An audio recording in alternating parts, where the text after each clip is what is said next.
तो hello students, coding का नशा करने की सीरीज में आज हमारा है लेक्चर नंबर 18 और आज हम लोग करने वाले हैं लूप का नशा। तो लूप का नशा करने का ये डे 1 है।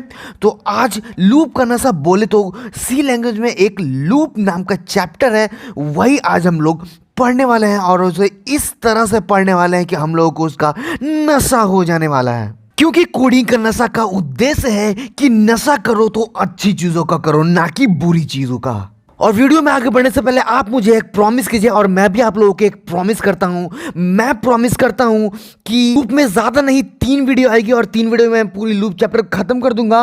और मैं ये प्रॉमिस करता हूं कि लूप चैप्टर खत्म होते होते आप लोगों को लूप इतनी अच्छे से आ जाएगा कि आप लोगों को कभी भी किसी भी वीडियो को देखने की उसके बाद जरूरत नहीं पड़ेगी पूरे यूट्यूब पे। और आप मुझे प्रॉमिस कीजिए कि आप वीडियो पूरा देखो, क्योंकि वीडियो पूरा देखना बहुत जरूरी है। अगर आप स्किप करोगे तो आप लोग अच्छे से नहीं सीख पाओगे। तो सी लैंग्वेज में हम लोग लूप के 3 पार्ट को पढ़ेंगे। कौन कौन से लूप है? तो while loop, do while loop और फॉर लूप। फॉर लूप सबसे ज़्यादा यूज होने वाला लूप है, इसलिए आप इन तीनों लूप को अच्छे से पढ़िएगा और तो आप लोग फॉर लूप एकदम बिल्कुल आसानी से समझ जाइएगा। तो आज हम लोग जो समझने वाले हैं वो है वाइल लूप। तो चलिए इसे समझते हैं। तो सबसे पहले बात कि लूप होता क्या है, तो मैं आपको एक डायग्राम से ले समझाता हूँ कि मान लीजिए कि ये एक घर है अगर, और ये मेरा स्कूल है।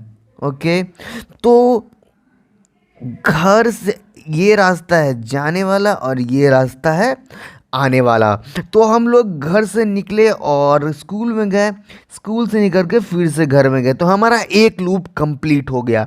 और ऐसे ही फिर से अगर हमने किया तो हम लोग घर से निकल कर फिर से स्कूल गए और स्कूल से निकल कर फिर से घर गए, तो ये हमारा दूसरा लूप कंप्लीट हुआ। तो लूप कुछ इसी तरीके से चलता है। इसी को मैं आप लोगों को कोड में समझाता हूँ तो आप लोग और भी बहुत अच्छे से समझ जाओगे। स्टूडेंट्स, लूप को समझने के लिए हम इस तरह से समझेंगे, जैसे कि मान लीजिए कि आप लोगों को अपना नाम को 5 बार प्रिंट करना है, ठीक है। जैसे कि मेरा नाम समीर है तो मैं समीर समीर समीर समीर समीर 5 बार इसे प्रिंट करना चाहता हूँ। तो उसका क्या क्या तरीका हो सकता है? तो मैं एक तरीका ये हो सकता है कि मैं इसे ये कर दूँ, प्रिंटफ में यहाँ पे मैं लिख दूँ समीर, ठीक है। ऐसे तो ये मेरा नाम एक बार प्रिंट कर देगा। ओके, जैसे यहाँ पे देख सकते हो मेरा नाम एक बार प्रिंट हो चुका है। और इसी को मैं 5 बार अगर प्रिंट करना चाहता हूँ तो मैं यहाँ पे 5 बार अपना नाम लिख दूंगा। समझ गया? ऐसे ही करके मैं 5 बार अपना नाम लिख दूंगा। ये एक तरीका हो गया। दूसरा तरीका कि मैं 5 बार प्रिंटफ लगा दूं, ठीक है। इसी प्रिंटफ को मैं कॉपी कर दूं, कॉपी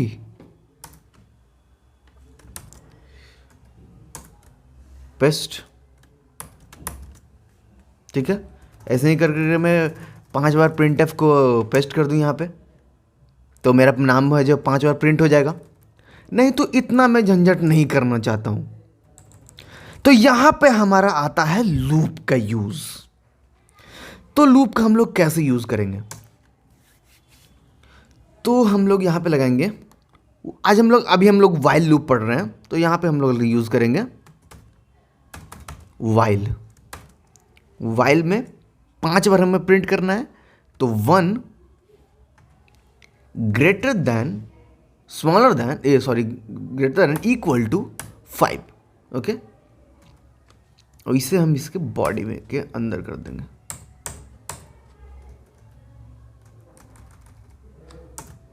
ठीक है, ये हो गया इसके बॉडी के अंदर, वाइल के बॉडी के अंदर हो गया, ठीक है। तो अब ये समझते हैं कि ये लूप अब रन कैसे करेगा। सबसे पहले ये वाइल को देखेगा। ओके, वाइल को देखेगा तो 1 क्या है, ट्रू फॉल्स का यहाँ पे गेम है टोटली, ठीक है। यहाँ पे ये देखेगा, यहाँ पे इस वाइल का स्टेटमेंट क्या है, वाइल का स्टेटमेंट है 5 जो है बड़ा है 1 से। ओके, या फिर इक्वल है, इक्वल को नहीं, अगर इक्वल नहीं भी है तो काम चल जाएगा क्योंकि बड़ा तो है, एक स्टेटमेंट भी ट्रू है ना तो हो जाता है। तो 1 जो है छोटा है 5 से, बोले या फिर 5 जो है बड़ा है 1 से, बोले बात एक ही है। ओके, तो ये हमारा तो स्टेटमेंट ट्रू हो गया, बिल्कुल सही बात है, 1 तो छोटा ही है या फिर 5 तो बड़ा ही है। तो ये स्टेटमेंट जब ट्रू होगा तो इसमें यहाँ पर आएगा, ठीक है, और यहाँ पर आने के बाद मेरा एक बार समीर प्रिंट कर देगा। लेकिन ये हमारा तो 5 बार चल रहा है, तो 5 बार हमारा प्रिंट होना चाहिए। तो लूप जो यहाँ पर फॉल्स नहीं हुआ था, जिसके वजह से ये फिर से इस लूप में जाएगा, फिर से इसी कंडीशन को चेक करेगा, फिर से ये ट्रू हो जाएगा, तो फिर से समीर प्रिंट हो जाएगा, फिर से इस लूप में जाएगा, फिर से कंडीशन फॉल्स नहीं होगा। ये बार बार इसी कंडीशन में चलते रहेगा, क्योंकि ये कंडीशन कभी फॉल्स होगा ही नहीं। तो इस वजह से ये हमारा बन जाएगा इनफाइनाइट लूप। और इनफाइनाइट लूप बनने की वजह से ये मैं आप लोगों को कंपाइल करके दिखाता हूं, ये चलता रहेगा, ये हमारा कभी भी नहीं रुकने वाला, ये लूप हमारा चलता ही रहेगा। ये देख रहे हो आप, ये चलता ही रहेगा, कभी भी नहीं रुकने वाला। क्यों?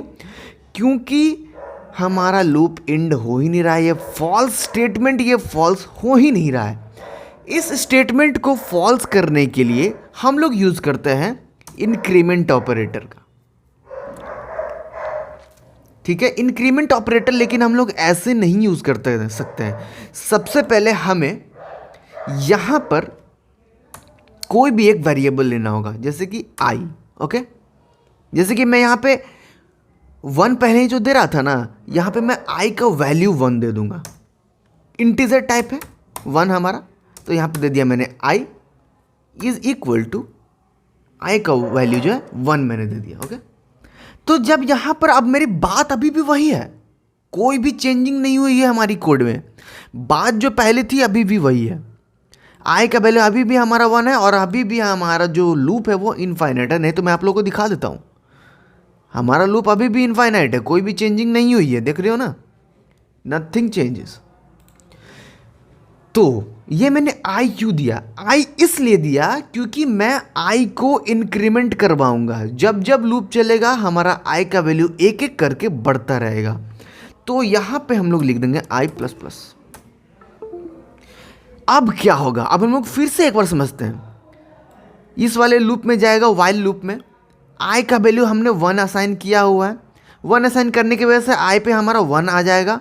1 आने के बाद ये चेक करेगा कि 1 छोटा है या नहीं, तो बिल्कुल 1 हमारा छोटा है। 1 छोटा होने की वजह से यहाँ पर इस लूप के बॉडी के अंदर आ जाएगा। लूप के बॉडी के अंदर आने के बाद हमारा समीर प्रिंट कर देगा। समीर प्रिंट करने के बाद हमारा एक और लाइन यहाँ पे है। इस लाइन में जाने के बाद ये देखिए कि i को एक इंक्रीमेंट मुझे करवाना है। i प्लस प्लस का मतलब वही होता है, मतलब सिर्फ प्लस प्लस का मतलब वही होता है इंक्रीमेंट, यहाँ पे i रहे या फिर कुछ भी रहे। तो हमने यहाँ पे i यहाँ पे वेरिएबल लिया था, इसलिए मैंने यहाँ पे i लिया। i इंक्रीमेंट होने के बाद हो जाएगा i का वैल्यू चेंज, एक इंक्रीमेंट होने के बाद हो जाएगा i का वैल्यू हमारा 2। और ये सारी चीज़ें रैम में होगा, हमें दिखेगी नहीं, लेकिन हमारी i की वैल्यू हमारा हो जाएगी 2। तो i के वैल्यू 2 होने के बाद फिर से इस लूप में आएंगे, आएगा कंपाइलर। इस लूप में आने के बाद हमारा अब i का वैल्यू हमारा 2 है, तो यहाँ पे 2 भर आ जाएगा, ठीक है। 2 असाइन होने के बाद क्या होगा, फिर से ये चेक करेगा कि हमारा ये ट्रू है या फॉल्स। तो ये देखेगा कि ये तो हमारा अभी भी ट्रू ही है, तो 2 तो छोटा ही है, तो ऑब्वियसली ये ट्रू ही है। तो ट्रू होने के बाद फिर से हमारा जाके ये समीर प्रिंट कर देगा।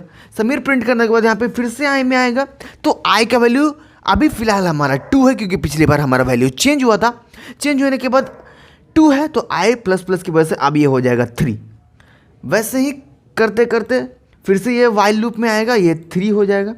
i का वैल्यू इस बार 3 है, तो फिर से ये ट्रू ही रह जाएगा। इसी करते करते फिर से एक बार आएगा, तो यह हमारा i का वैल्यू हो जाएगा 4। यहाँ पे फिर से i का वैल्यू हो जाएगा 5, ठीक है। 5 के बाद जैसे कि आप लोग सोच रहे हो कि इक्वल तो हो नहीं रही, इक्वल टू ज़रूरत क्या ही है, जब हम लोग इससे ही काम हो जा रहा, तो अब इक्वल टू का ये हो जाएगा, मतलब कि काम आने वाला है।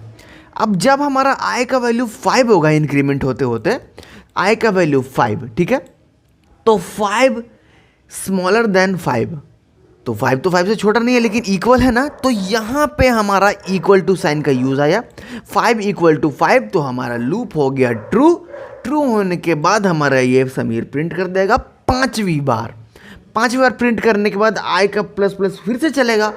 फिर से चलने के बाद हमारा हो जाएगा आई का वैल्यू 6 होने के बाद यहाँ पे वाइल लूप में फिर से जाएगा। इस बार यहाँ पे आई का वैल्यू है 6। तो सबसे पहले चेक करेगा इस वाले को जब ये चेक करेगा तो 6 छोटा है बोल रहा है, तो 6 तो हमारा छोटा नहीं है, बड़ा है, तो ये तो गलत हो गया। फिर चेक करेगा इक्वल टू को, तो 6 5 से इक्वल है, तो ये भी नहीं, तो ये हमारा हो गया फॉल्स होने के बाद हमारा इस बॉडी को ये चलेगा ही नहीं, और नहीं चलने के बाद हमारा लूप हो जाएगा एंड। एक और बात मैं आप लोगों को बताता हूं कि वाइल लूप के बाद जो करली ब्रैकेट है, ये वाला करली ब्रैकेट और ये वाला करली ब्रैकेट, इसके बीच में जो भी हमारा स्टेटमेंट है, ये वाला यहाँ से लेकर यहाँ तक, ये पूरी वाइल की बॉडी है। वाइल का जब हम लोग बॉडी बनाते हैं तो उसको करली ब्रैकेट के अंदर ही वाइल की पूरी चीज़ों को, पूरा कोड को हम लोग लिखते हैं। इसे याद रखिएगा और लिखते जाइएगा, नहीं तो बार बार मेरी वीडियो देखने की आप लोगों को ज़रूरत पड़ेगी। इसे नोट्स करते जाइएगा जो भी मैं बता रहा हूँ। ओके तो लूप एंड होने के बाद अब हमारा जो इनफाइनाइट लूप चल रहा था वो नहीं चलेगा। आई प्लस प्लस की वजह से ये देखो हमारा ये लूप जो है 5 बार समीर को प्रिंट कर दिया है। तो ये एक ही लाइन में हो रहा है, इसलिए मैं यहाँ पे लगा दूंगा \n। \n क्या काम करता है? \n लाइन को चेंज करता है। तो अब देखो कैसे आएगा, तो हमारा 5 बार समीर प्रिंट हो गया, हुआ ना। तो इसी तरीके से हमारा जो वाइल लूप है वो वर्क करता है। तो स्टूडेंट्स उम्मीद करता हूं कि आप लोग बिल्कुल अच्छे से वाइल लूप को समझ गए होंगे और वाइल लूप का आप लोगों को नशा हो गया होगा। तो नशा कीजिए कोडिंग का हमारे साथ। तो मिलते हैं हमारे नेक्स्ट लेक्चर में, डे 2 में। तब तक के लिए जय हिंद।